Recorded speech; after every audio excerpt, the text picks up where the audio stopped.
bonsoir et bienvenue dans le Flash. La Côte d'Ivoire, pays de l'hospitalité, une réalité que les communautés étrangères vivant en Côte d'Ivoire ont décidé de traduire en actes ce samedi 11 juin au terrain Abirao, la Danumabo, dans la commune de Marcory. Initiateur de l'événement, le Bureau ivoirien pour la promotion de l'intégration africaine, BIPIA. Les détails avec Clément Boko. Le terrain Abi Raoul d'Anoumambo dans la commune de Marcory affiche complet ce samedi 11 juin. 150 associations africaines et 15 communautés de la CEDEAO ont répondu présents au rendez-vous de l'intégration africaine.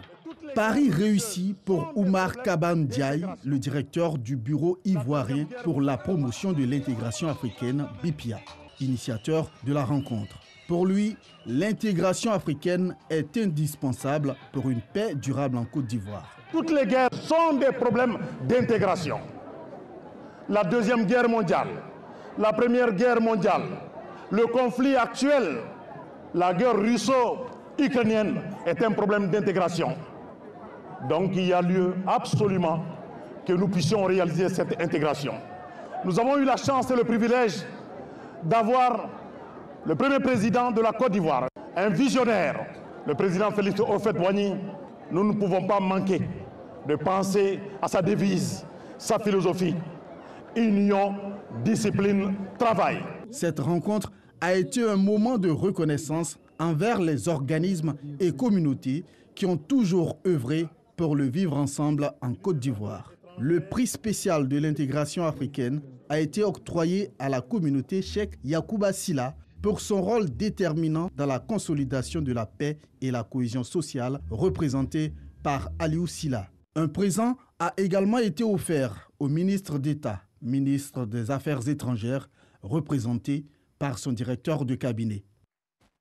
L'excellence a été au rendez-vous au groupe scolaire Saint-Joseph, la sagesse du Vallon. Les meilleurs élèves ont été primés pour le travail abattu tout au long de l'année scolaire.